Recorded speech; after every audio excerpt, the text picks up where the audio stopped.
Hello everyone, it's Brandon here again for another video. And I'm excited to be making another video. I've been pretty busy lately, but today's video is going to be focused again around, for one, psychedelic magic mushrooms and bipolar disorder.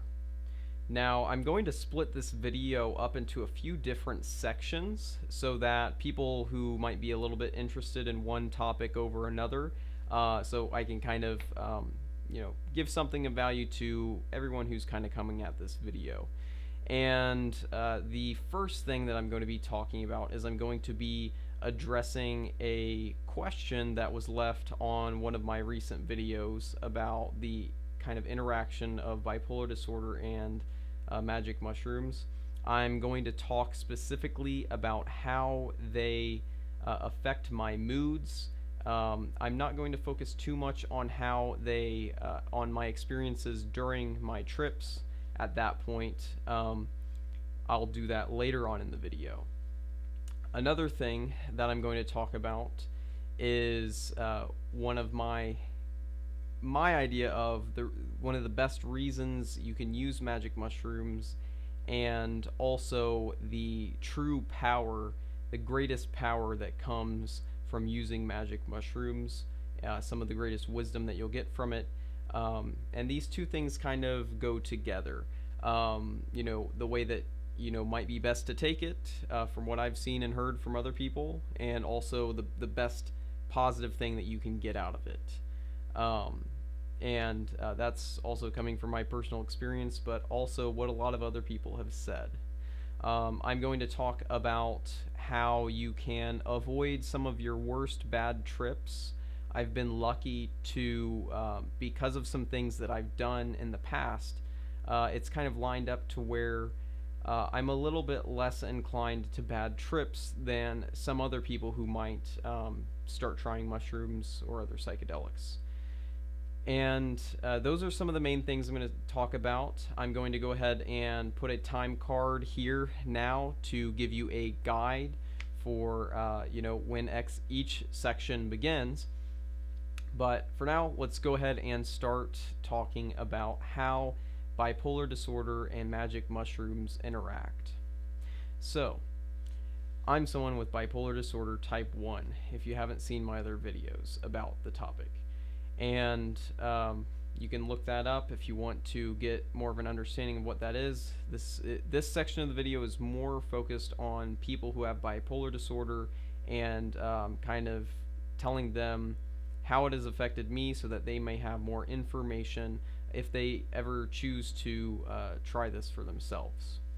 I don't recommend trying it, but if it's something that you really feel is right for you, I think it's best to come into it with as much information as possible.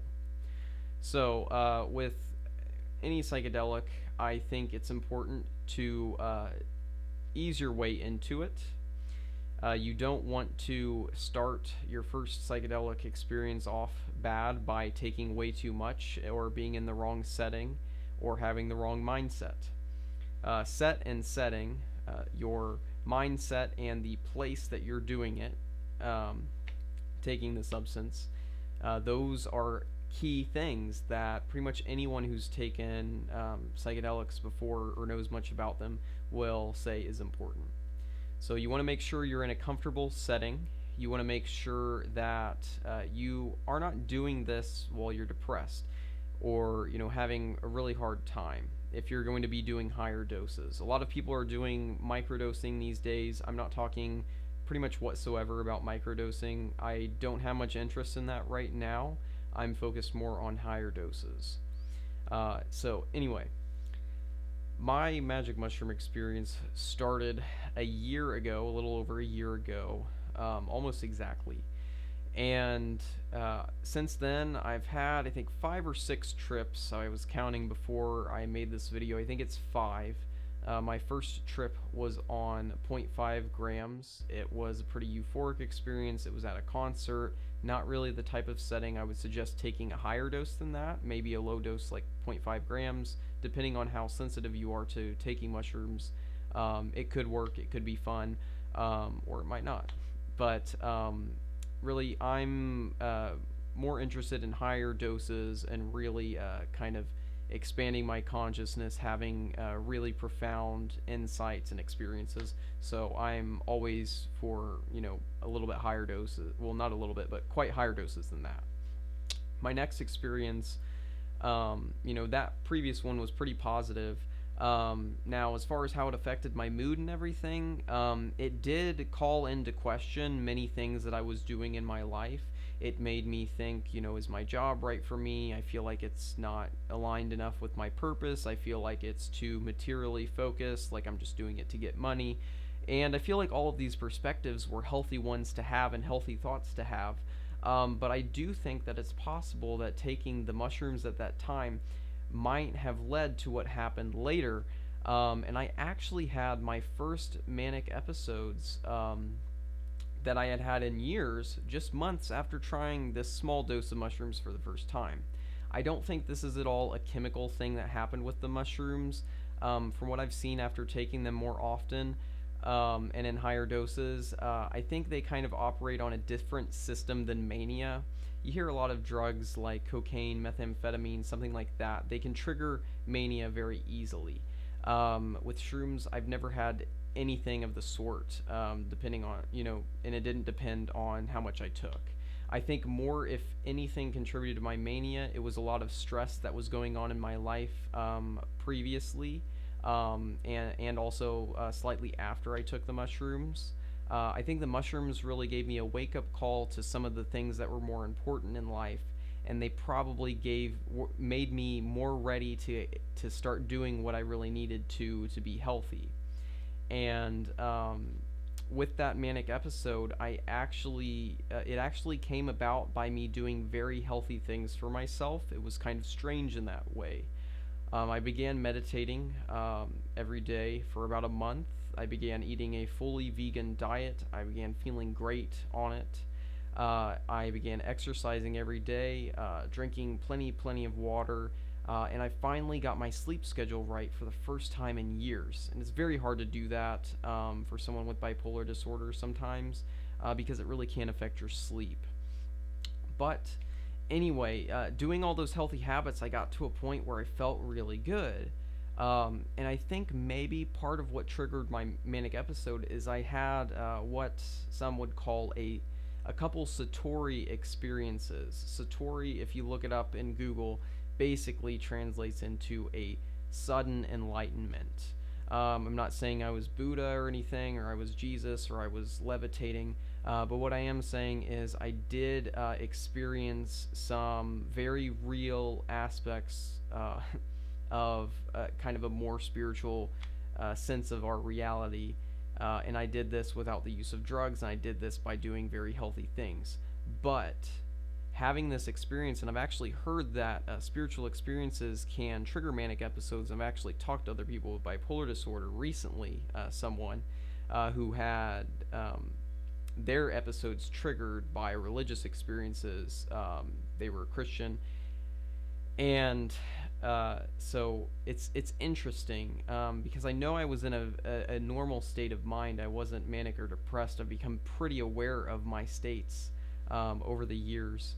I've had this disorder diagnosed for 6 years now, and I knew that it wasn't mania that was giving me that spiritual experience, but it did really make things complicated later on when that spiritual experience, all those positive things I was doing, happened to trigger mania because I essentially got so happy, and I'm assuming the chemicals in my brain kind of got to a certain threshold point, likely with dopamine, to where it led into a manic episode.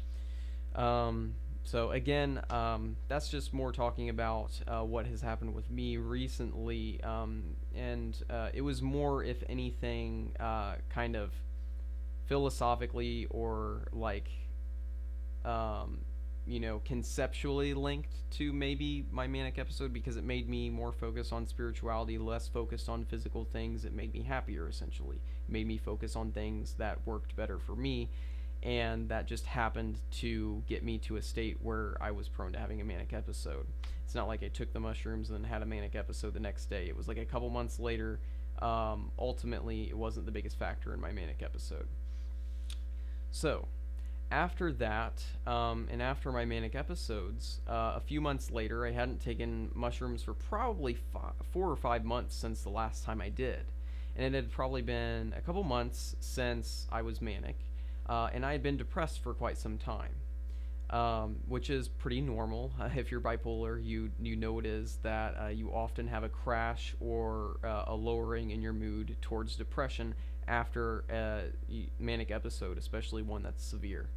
And so I had pretty lasting and intense depression for a while, some suicidal thoughts, and I did decide to try mushrooms at this point. Again, I think I took about half a gram or something, not a huge dose. And what this did for me is, I was already laying in bed feeling depressed, in my dark room, all that stuff. Sounds super sad, right? Well, I took the mushrooms, and basically what it did is it kind of put me into almost like a meditative state where I was really experiencing the present moment. I wasn't thinking about past and future very much, and I actually was just kind of sitting there feeling almost a more intense emotional feeling of the depression, of the sadness, of the melancholy, all these things that go together on differing scales. I basically was feeling that depression, that sadness, and I was able to be fully present with it and experience it. Now, in one way, I think this could be good because it makes it so that you can see depression doesn't have to necessarily be a negative thing always. You can simply experience it. You don't have to run away from it or try to medicate through it always. That you can sit there with it and just simply experience it. You can do that and be okay if you're in a certain state of mind, a certain state of consciousness. And that's what the mushrooms allowed me to do. And it did help with me that day. But I will say that my depression continued on for a couple months after that. And I'm really not sure if taking the mushrooms in a depressed state lengthened my depression long term, or if it really had no effect on it. It's hard to tell. It's hard to say. Because, of course, correlation does not equal causation. Just because two things kind of happened at the same time doesn't mean one caused the other. And so that's the tricky thing with telling, what kind of effect these substances have on you, any substance. Because there are so many different factors that come into how your moods are when you're someone with bipolar disorder or even someone without it. Now, the next trip was 1.5 grams. I think it was probably a month after the last time I had tried it when I was depressed. I had become less depressed by the time I tried it this time. And I have actually made a video about this. You can scroll through my recent videos. I'll probably put it in the description as well, the link to it. But I basically describe my trip report for that 1.5 gram trip. And that was my first time having a dose that really had a strong effect on me. The trip with 0.5 grams both times, they had nice aspects to them, and they were valuable in their own ways, but they weren't really the full experience of mushrooms by any means.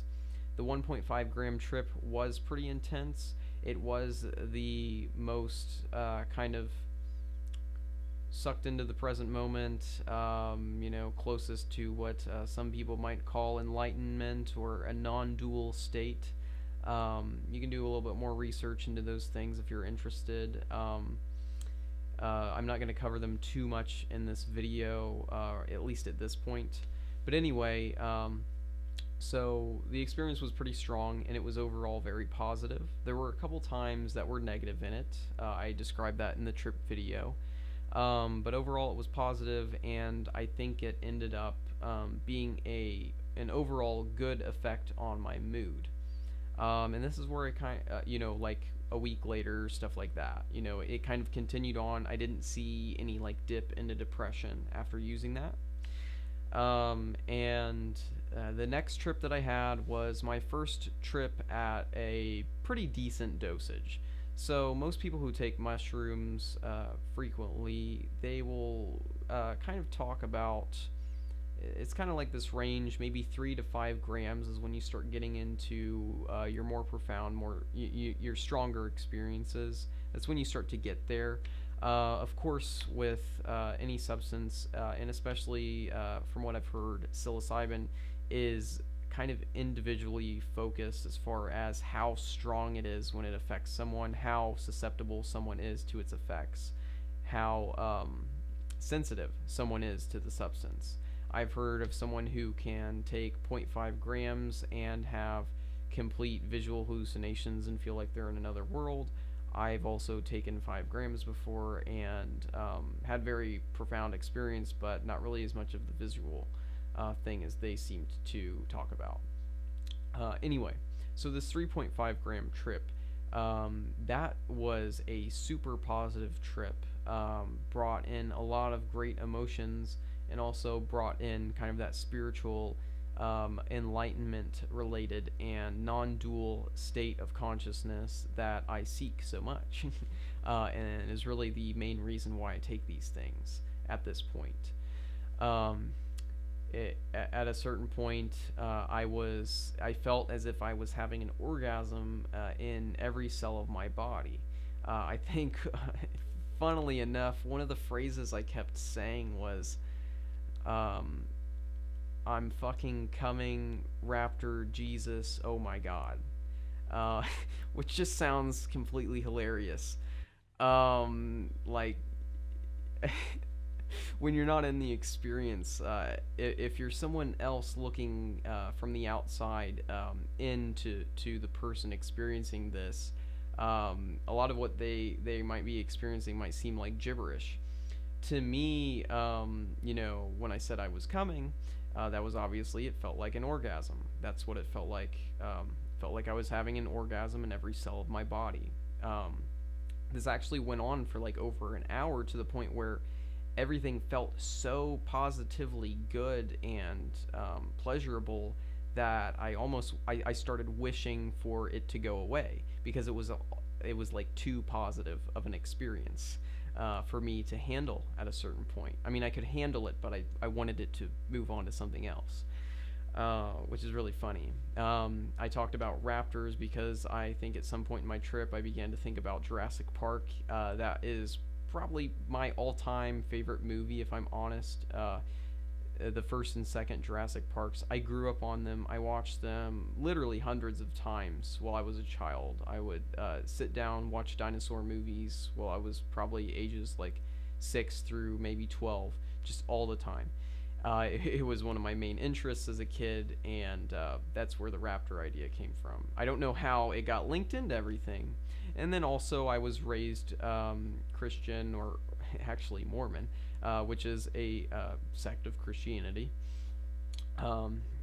And I think at one point I said, it just, when you have such a strong, positive spiritual experience, it's easy for thoughts of like Jesus or other kind of figureheads of religious ideologies to come to mind.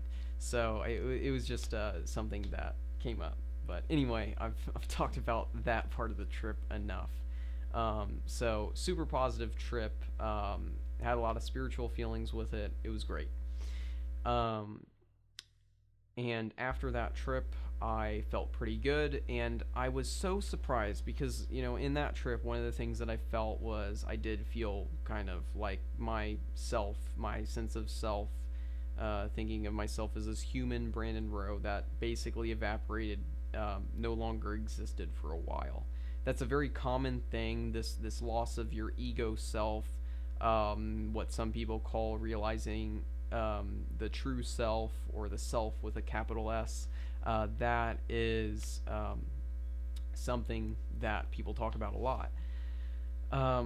But I was surprised just because of how powerful the experience was. But the next morning, like, 8 hours later or something, I really felt pretty damn normal. Like I felt, you always feel like a little loose as far as how things are in your head. Like you might have to think a little bit longer about certain things in your normal life, because I mean you did get kind of shocked to your core in a lot of ways.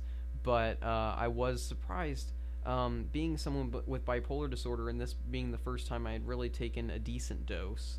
Um, I was so surprised that it didn't fuck me up. Like, I wasn't super surprised, but I was very thrilled and happy that it didn't fuck me up.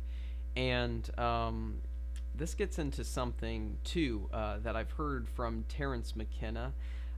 He actually seemed to suggest that it was much better to take high doses of mushrooms than it was to take low doses or do something like microdosing. Now, obviously, microdosing has come a long way since Terrence McKenna was around, and but he obviously used the substance many times and is one of the greatest experts in the Western world that we have to talk about mushrooms and other psychedelics. And he really seemed to think that taking a high dose was necessary. For one, it's almost like he said that you want to take a dose that's high enough that before you take it, or when you first take it, like, you're a little bit scared. Like, you're going to treat it with some reverence, because like, you don't just feel comfortable going into it. It's strong enough to really do some stuff to you and really give you a powerful experience. One reason why I think it can be important to take higher doses sometimes. I mean, this is from my own personal experience. I'm not telling you go out, take some massive dose your first time or something. I'm just saying, if this information makes sense to you, this is one way that you can think about it, and maybe it can become helpful to you.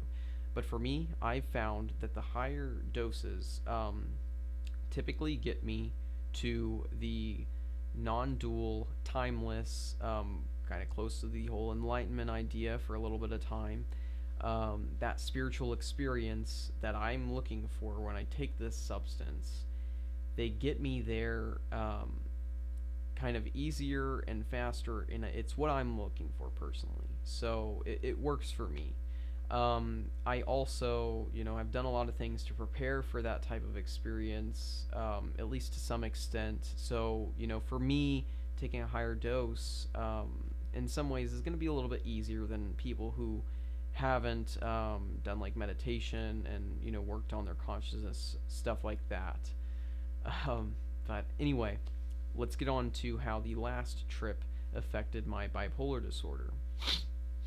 So, this last trip was 5 grams. This is what Terrence McKenna called a heroic dose. There are some people online who claim that, 5 grams isn't that much.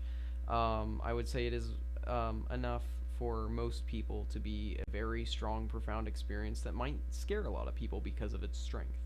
So, of course, some veterans and people who take psilocybin all the time, well, not all the time, but who are used to high doses, it might not be the coolest thing on the block right now to take 5 grams anymore. But it is enough to have a very profound experience, as I have experienced that myself. And many other people have, and they've talked about it on YouTube. So, anyway, how this 5-gram dose affected me was pretty similar to the 3.5 gram as far as my bipolar disorder goes. It was an incredibly powerful experience, incredibly positive overall.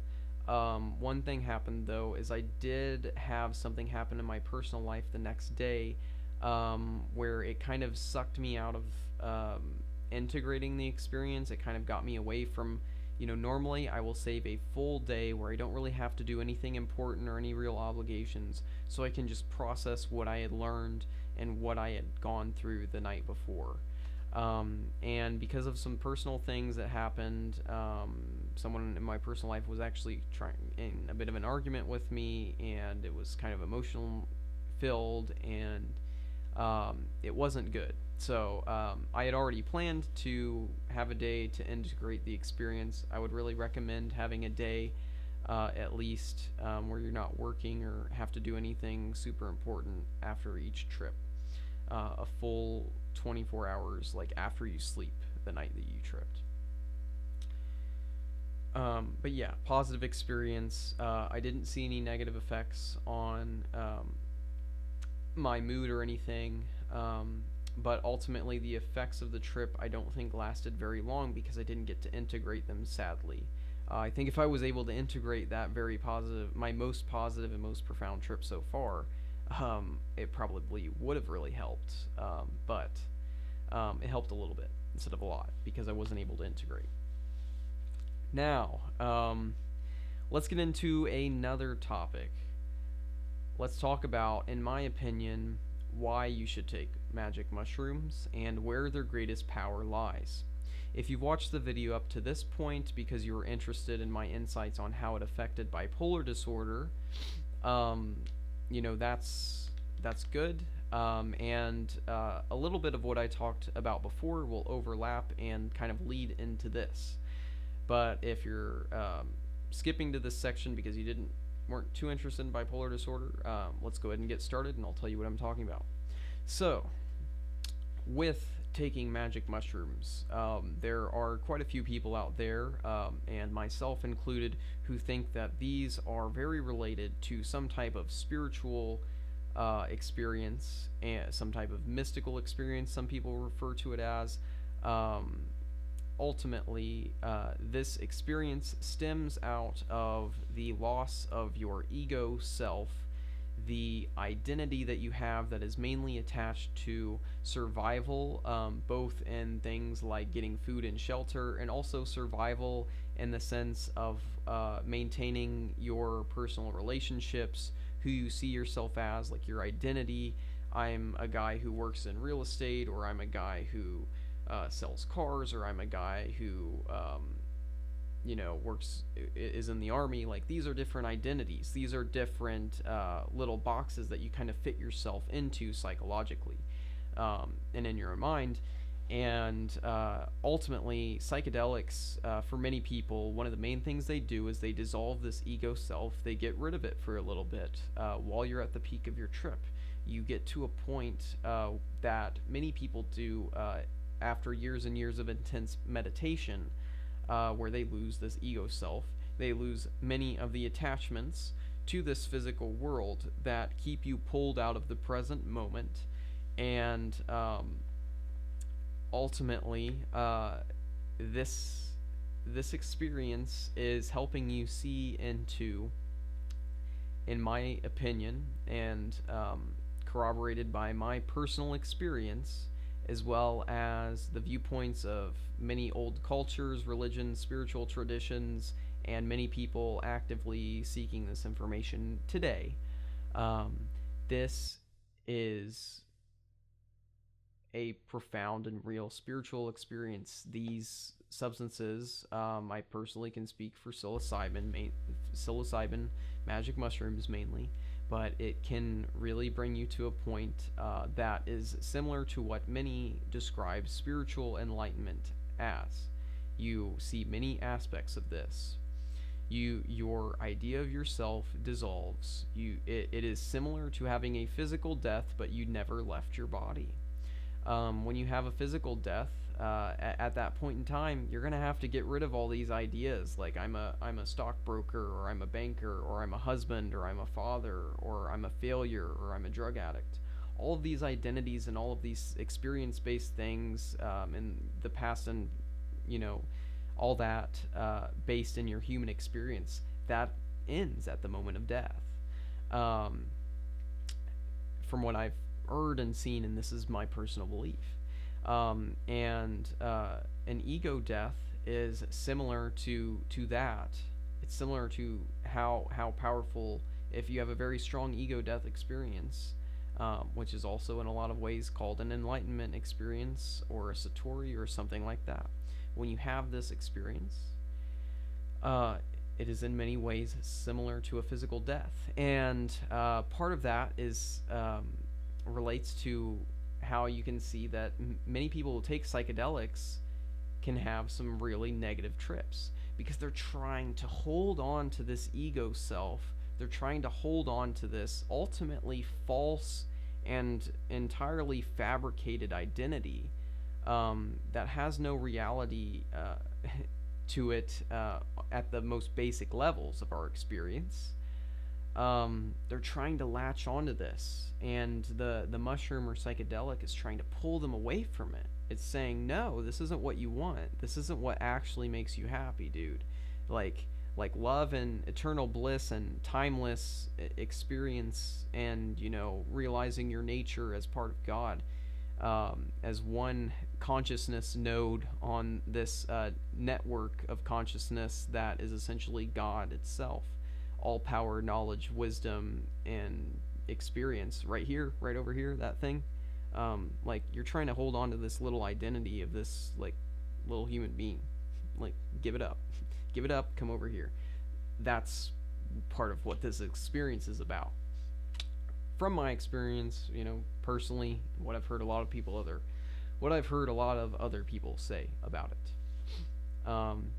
And ultimately, this is how you can avoid so many bad trips, is you can go into the experience expecting this, and also searching for this. If you want to have the ego death, if you want to realize your true self with a capital S, that is, in a sense, the nature of God, and it is you and you are it, and it is ultimately, at the deepest level of things, inseparable.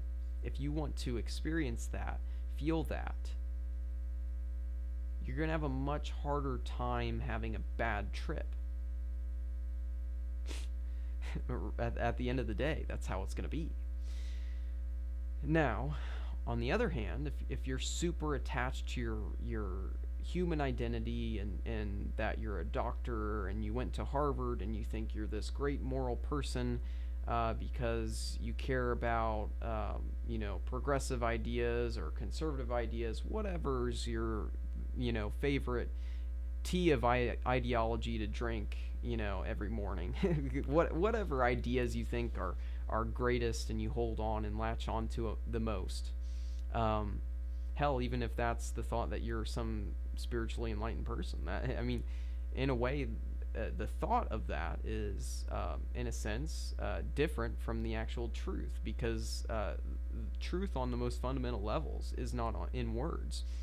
And that's how you can see many people say that the psychedelic experience cannot be explained in words.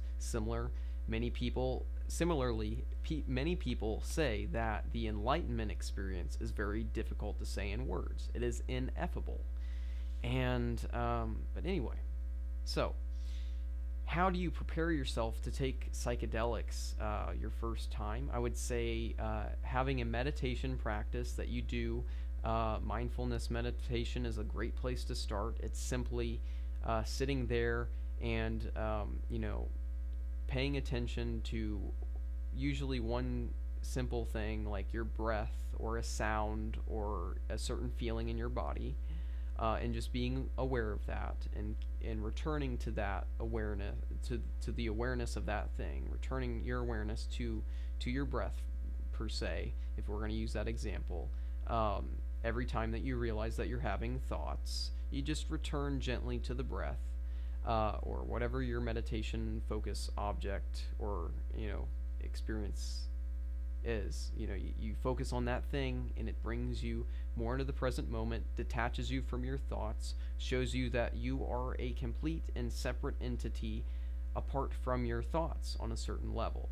And that part of yourself, the more fundamentally true part of yourself, that raw consciousness, is ultimately this part of God, in a way that I've said, and that is your true self at the most fundamental level.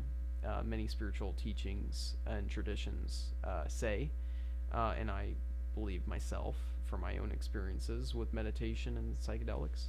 But yeah, this is what I'm talking about. So meditating is a great way to prepare for this.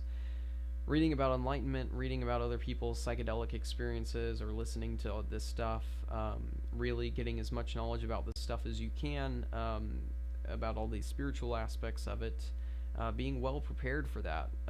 Because if you're an atheist and you think that your whole life is in this physical body and you got nothing else, you're going to latch the fuck onto that ego self, and you're going to get messed up. Another way to that I thought, a bit of an analogy, with how you can avoid a bad trip, is you need to let the mushroom or psychedelic do what it wants to do. You need to come into a more feminine type of role in this, rather than thinking, I'm the man and I'm gonna fuck this mushroom around and get the experience I want out of it. You think, I'm gonna lay down and I'm gonna let this much more powerful than me mushroom fuck the shit out of me and take me where it wants to, because I ultimately have no power over this thing, especially if it's your first time taking it. This is a very powerful substance, and from what I've heard from everyone, you don't want to be trying to direct this experience. You want to lay back and let it happen. Another thing is, Terence McKenna often talked about taking this substance in silent darkness, away from other people, or at least a lot of stimulation. And I've done this, and that was my best trip when I did that. It also was when I took the most, but I think it ultimately worked very well. And I would definitely do that again. So anyway,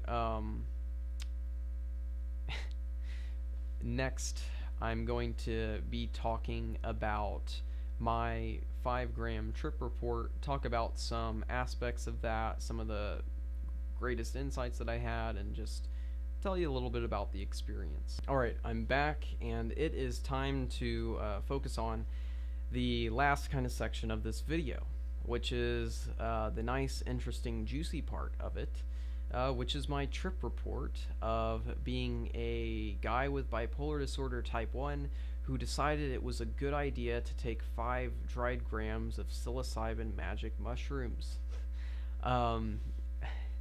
So let's get into it. I prepared the mushrooms, I got them ready, I took them, and I was really going to commit to Terence McKenna's idea of taking the mushrooms and having the experience in silent darkness away from everyone else. You know, a lot of people recommend having a sitter. Your first few times, I would say, yeah, you probably should. If you're ready to potentially have a deeper experience and you think that you can handle it,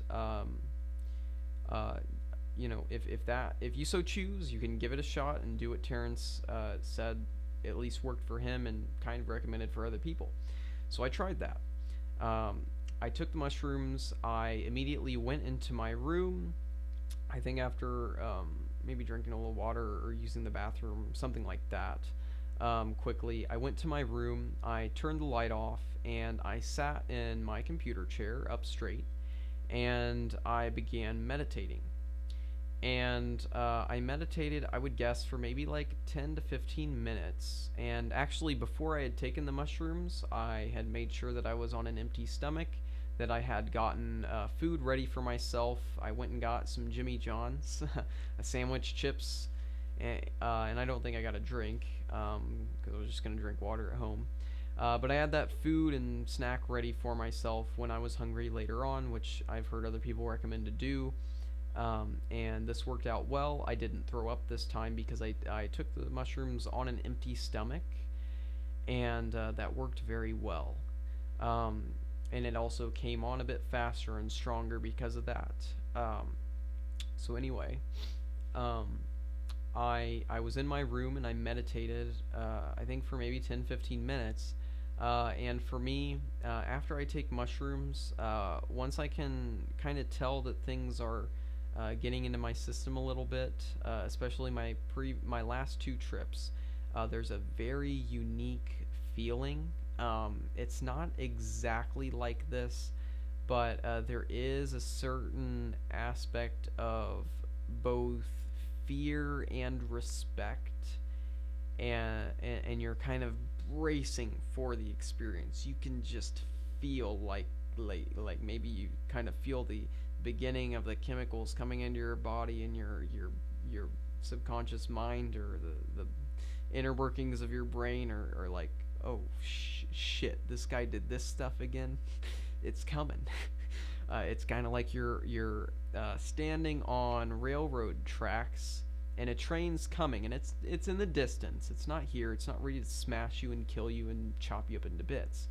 But let's say maybe it's like a half mile away. It is coming, and it's coming pretty quickly. You're scared. You respect the train at that point in time, and it's time to prepare for possible impact. That's a certain way that I would describe this experience. That very unique sensation that honestly is a lot more nuanced than what I just described there. Um, but anyway, you can get a little taste for what it's like. Maybe other people have a similar experience, but that's really how it worked for me. So anyway, I had that feeling, and I was meditating in my chair, and I thought, oh boy, it is time to lay down. It is time to lay down. So I laid in my bed, and all the lights were off, and, and it was coming. I could tell. I could very much tell. I had done this before, and this is the time I'd taken the most. I was alone. I was in the darkness. I was ready to have the full experience, and it came. It came, and it hit. And the visual hallucinations started. Different colors and patterns and stuff that I had seen before.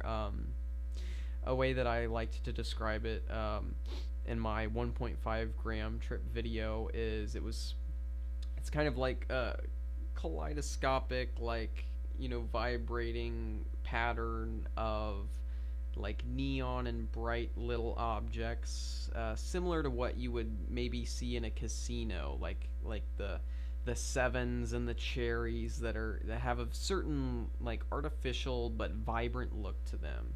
It wasn't these actual symbols this time. It was in my 1.5 gram trip video that I described in that video. But this experience, it wasn't necessarily that, but I started having those type visuals. And that's a very normal thing. And then I closed my eyes, and the visuals intensified at a certain point. And this has happened to me before. Basically, the visuals didn't change because it was dark in my room. They didn't change whether my eyes were opened or closed very much. They basically were just there. I did close them to kind of make sure it was a fully dark and blank slate that the visuals were happening on, rather than like the little bit of light and details that was in my room. I wanted to focus more on just what the raw mushrooms were doing to me, what the raw effect of the mushrooms was having on my visual perception, visual field. So, that was interesting. And at a certain point, I was kind of wondering, and I had wondered this before, am I going to have a breakthrough experience that's much stronger than my last trip at 3.5 grams? And I did. My trip with 3.5 grams, it was powerful. I felt the loss of my ego self to a degree in that trip. I felt time, the sense of time go away. I felt as if everything was, in a sense, eternal, but at the same time timeless. Everything basically was happening. All realities were going to happen. This was something that happened in my 5 gram trip too. It happened to a greater extent though. But that happened later on in the 5 gram trip. At this point, I was having those visuals. I knew it was coming on, and I was thinking to myself, is this gonna get stronger? What is it gonna be like? And like I said, it did get stronger. It was what I was looking for. And the first time I really knew this was beyond any other experience I had had, as far as how powerful the hallucinations were. I had the sensation that my teeth had turned to foam and were like wiggling around. And let me tell you, that's not a normal feeling that you get as a human being. Without psychedelics, I don't think you would ever in your life feel that. So I knew that it was much stronger than my last one because I didn't have anything close to that real of a feeling that was just completely out of my normal realm of experience. The next thing that happened, Um, I don't know exactly how to explain it, but the kind of terms that I used was it felt like I was like a cephalopod or like either octopus or squid goddess, female form, no longer male. Um, Cephalopod. It started at first. I was feeling my gums, and then it's almost like I think the guy's name is Zoidberg, and what's that show? um, Futurama. You know how he has like the kind of tentacles around his mouth? That's kind of how I would picture it. Like, my teeth turned like foamy and they were moving around completely, not like, hard human teeth anymore. I felt as if I were female. I felt if I was intensely divine, and felt like some type of octopus or something like that. So that's where you get the idea of a cephalopod goddess. And the next interesting thing was I began experiencing, I had a very real experience of telepathic communication. Maybe this was two real entities out there in some type of deeper existential realm or other dimension or other reality. Or maybe this was just something all happening within my own mind and subconscious mind. Either way, the experience was very real to me, that I was having some type of telepathic, without words or any physical motion or forces. I was communicating telepathically. And I was communicating in languages that I had never heard before. It was like I was downloading and uploading a crazy amount of information between me and the universe, or whatever the hell I was communicating with. And then, as this cephalopod goddess, I began having a series of clicking, like little screech noises, and like, I don't know, it was really weird. Like, I was physically doing this, like with my mouth, although it didn't feel like I had teeth and was in a human body anymore. I was communicating like in a clicking, some kind of bullshit like that, pretty much. I was communicating to myself, to other entities, or other intelligences out there, it felt like, and it was pretty awesome and a completely different experience that I never could have imagined in a million fucking years. That was one of the most unique things about this trip.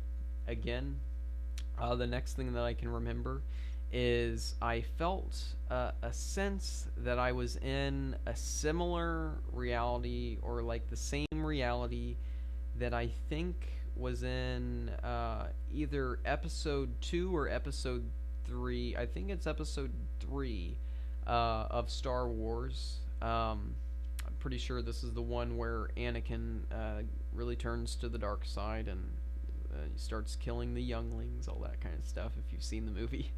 But anyway, they're defending Padme, and when they're doing that, they're in that city where there are like cars flying around, all these different beings and species and aliens and all this, and I just had the very real sense that I was there. And I could see cars driving by, and the light flittering through my windows and blinds, and I felt as if I was. I didn't feel like I was in this exact room, but you can kind of think about it in a scene of that movie. Padme has had those little worms injected in through her window, and they're crawling into her bed to poison her. Her room is like dimly lit. I think there are maybe some lights still coming from the outside, kind of in this like twilight, like creepy lighting. It felt very similar. It felt like exactly the same. Like I could actually feel what it was like to be there. It's crazy to say, but you could sense it. It's like it's like I had developed a new emotion, and that emotion had the sole purpose of feeling like you were in that place in time, like that exact place in that movie. And having all the cars go by, and at a certain point after that experience had kind of dwindled away and it moved into something else, what it moved into was the experience that all time, uh, you know, time is not a real, tangible thing. It is simply a concept that we use to explain our reality, and explain and make things work, as far as who's gonna get up when, who's gonna do what job when, who's gonna show up to work, how do we know we're not late, kind of thing. This is an idea that I had heard before, and I'm sure if you look into it, is time real? Is time a human construction? Or look something up like that. Is time an illusion? You'll find plenty of people talking about it online. So I had the sense, the very real feeling that I was only in the present moment, but that, the present moment was all that was there. I had again learned about that in other teachings and other things before, but I could feel it and sense it then. And I really felt that, everything, anything and everything forever is any possible reality that you could imagine is going to happen and is happening in this one point that isn't even a point in time. It is just experience. This is just raw consciousness. This is the nature of God. Everything happening all at once in an infinite way, in every way possibly that could be conceived, all at once, but experienced through individual consciousness. Like human being over here, alien on Mars over here, bacteria over here, if they have maybe some basic form of consciousness, like it's just everything, everything, the experience of every being, and even every physical thing like a planet or star, just everything in any universe, any reality that's ever existed, all happened in this one moment, and I was just simply one of those nodes of consciousness experiencing this present moment, which was as real and infinite as any other experience when connected to the source of God and infinite consciousness, when you're aware of that. So I've gotten into a lot of my own beliefs, in that little discussion right there, but that is what I experienced. And it's very possible that what I experience, when it comes to these spiritual things, it very well could be I'm taking the psychedelics, and it is kind of confirming ideas that I really want to be true. It's very possible. But I would say it's interesting that many other people have said similar things and had similar experiences before I ever learned about any of this. Many people had made content for a long, long time, in different cultures, that talked about the nature of psychedelics in this way, and also the nature of spiritual truth in this way. At least as far back as the Upanishads, which is like 5,000 years ago or something. I've seen quotes from that basically, sum it up in some really concise wording, what I've experienced through this. So after all of that, my trip began to come down, and I went into the living room, and I was watching The Simpsons, or actually, my ex-girlfriend was watching The Simpsons. I think she was doing her laundry there that night. I was letting her come over to do it because she didn't have her own washer and dryer. So she was over there, and she was at the house, but I was in my room alone in the dark, throughout all that experience. She had just gotten there recently, but she was watching the TV show The Simpsons. And I was just watching it, and it's like everything that happened, I just felt like I knew what was happening before it happened. I had experienced it before. It was strange, but then it's like every episode that I watched, it just all seemed like I could just tell. Like I had seen this is coming from the same place. This is just, one aspect of reality that I have experienced in a different conscious form before, which, me personally, I have never sat down and watched an episode of The Simpsons until then. It had probably been on in the background a few times in my life, but it really wasn't a show I ever got into. So, anyway.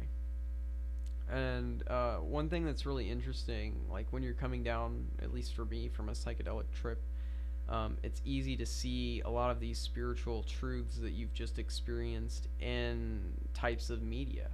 And this is what I was experiencing. Like, they might say a joke, and it's like, you know, in your normal state of consciousness, everyday state of mind, you would maybe get that joke on one level and then maybe laugh at it on a little bit deeper level, where they might be, you know, kind of hinting at some underlying theme of human experience. Like, they might make a simple joke, but they're really, you know, that sounds lighthearted and it's still funny in that way, but then they also are really, you know, maybe talking about, you know, depression. You know, this happens with humor a lot of the time. But it's like, when I was watching it then, it's like I would hear a joke and I could see how that joke would relate to the interconnectedness of non-dual reality that I had just experienced a little bit before. It's just one part of my experience. After that, I went to get my Jimmy John's, and at this point, I started really feeling like I had to get or actually I think my ex-girlfriend got it from the kitchen for me, brought it to me. And I was eating the sandwich, and then I was eating the chips, and I was like, wow, this is what it's like to be a physical, limited being. I'm no longer some cephalopod goddess with infinite power and the ability to telepathically communicate to beings all across the universe, with a series of clickings and other, you know, things that aren't even audible. It's like, oh wait, you know, this is what, you know, this old life was like. This previous life where I was this person named Brandon Rowe on Earth. Yeah, you had to like physically open a bag of chips and pick it up to get nourishment. Like, that's kind of weak. That kind of sucks.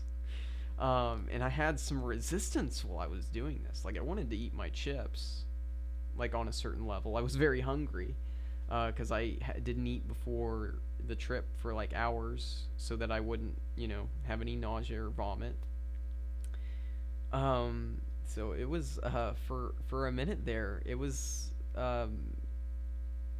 pretty intense and deep experience, where I was just like, damn, I can't just like manifest things into existence with my thoughts anymore. Like, I really have to move this hand to do something? That's, wow, this is a limited reality. Which, again, many of these things I had heard in other places. It's just the experience of taking the mushrooms definitely confirmed everything that I had heard. Whether it's a undeniable truth of reality or something that I've simply heard from so many different sources that is, you know, the nature of reality, and then the mushrooms are just, you know, giving me what I want to hear. It's possible that that's what's happening. Anyway, so that was really starting to become the end of the trip. You know, nothing too eventful happened after that. My trips are a bit shorter, maybe like 5 to 6 hours now, because, and right now I'm going to talk about my little bonus tip for this video. At the end, this bonus tip is how I take mushrooms.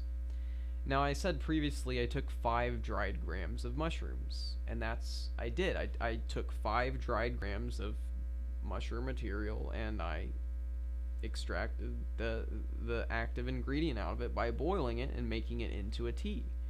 Some people say that you might lose a little effectiveness by doing this, but many other people say that If you boil it for or you actually don't boil it, you get very close to boiling, but some people suggest that if you boil the mushrooms, you might maybe lose a little bit of the active ingredient, or in some way it might be bad. So usually it's about 15 to 20 minutes at a near boil, and then you mix in a tea bag or two of black tea or whatever type of tea you want to drink, and then you mix in sugar or honey, whatever type of sweetener you want, basically the same amount that you would use in any normal cup of tea. Of course, you have to strain the little solution of water and psilocybin into a cup to drink out of. But once you strain it, make sure you have enough sugar or whatever in there, and it's going to taste just like a normal cup of tea. The first time I made it was on my 3.5 gram trip, and I made it way too sweet because I thought I was going to taste the mushrooms. I fucking hate the taste of mushrooms, honestly. I really hate chewing mushrooms. And I saw that this was going to be a big obstacle because I wanted to take higher dosages, but there was no way I wanted to sit there and chew 5 grams. That just sounded horrible. I was going to do that the time that I was going to take 3.5 grams. And I chewed like one little cap, and I was like, my fucking god, I can't handle this. I can't handle this. Like, I could handle it. I could make it happen, but I was like, if there is a way that I can figure out for me to not taste this, I'm going to do it right now. So before I had that trip, I went and bought a strainer from the store after I watched a video of how to do this. And it's ultimately a pretty simple process. Make tea with your mushrooms. Basically, get your mushrooms to a near boil, 15 to 20 minutes. Throw in a couple tea bags real quick. Throw in your normal amount of sugar for whatever level of sweetness you usually like in your tea. Drink it, and if you're really worried about losing any effectiveness of the mushrooms, you can eat the boiled mushrooms once you've strained them. I've thought about maybe making a little dish, right, like maybe just a little bit of white rice or something right before I make the tea, so that I'll have it warm and ready, and I can just mix those little bits of mushrooms in and eat them, and it won't be as bad because it'll be mixed with something. But I probably won't. I don't really see the need to do that. The experience is perfectly strong enough for me. But one thing when taking it in tea, from what I've heard and what I've experienced, it does peak at a higher level. You do get deeper. You do get higher, because the psilocin gets to your brain quicker. It doesn't have to go through the digestion process nearly as much. It's just quickly dissolves and gets into your bloodstream, and because you don't have to digest as much, it's not as hard to digest it. You are pretty much, you process the experience maybe 2 to 3 hours faster for me. But yeah, that's how I get around doing mushrooms without having the shitty taste, and it is a godsend. And there's actually a guy, I think his name is Luke, maybe. He has a really cool channel all focused around psychedelics. He's a super laid back guy. He's the one who gave the instructions that I just described on making mushroom tea. I'm gonna put his video on how to do it in the description. He'll go step by step. I really suggest, if you're interested in making tea, go watch his video, give it a like, because he's just a cool guy, and I just hope his channel will grow. He's just overall very positive. But I've covered quite a bit in today's video. It feels good to get back in front of the camera. I have really been busy and also drained in certain ways, just because of the other obligations that I have. I'm still doing my best to make a video every week or so. Sometimes I'll make a little bit more frequent than that, sometimes a little bit less. This is one of the times where it was a little bit less, but I am coming in with, I think, like an hour of content here to kind of make up for that. And honestly, I've had a great time talking about it. I hope that you guys have enjoyed the video. If the video was valuable to you, informative, or just fun to watch and entertaining in any way, I would really appreciate it if you could give me a thumbs up, a like on this video. Of course, you know the drill. If you're interested in seeing my content in the future, the best way to do that is by hitting that pretty beautiful little red subscribe button that I think is generally in the, just a little bit below and to the right of this video. So click that button and hit that beautiful little notification bell if you really want to see my videos all the time. And I just really do appreciate any support that you guys give to my channel, whether it's through a like, a comment, a question, hell, even criticism on my video that's a comment, because that still gets my algorithm stuff booming up. But yeah, thanks for coming in and watching me for this long. If you watched all the way through, I am super thankful for you. You've really done me a favor with that good old watch time. Hopefully it wasn't a hard experience to see it all.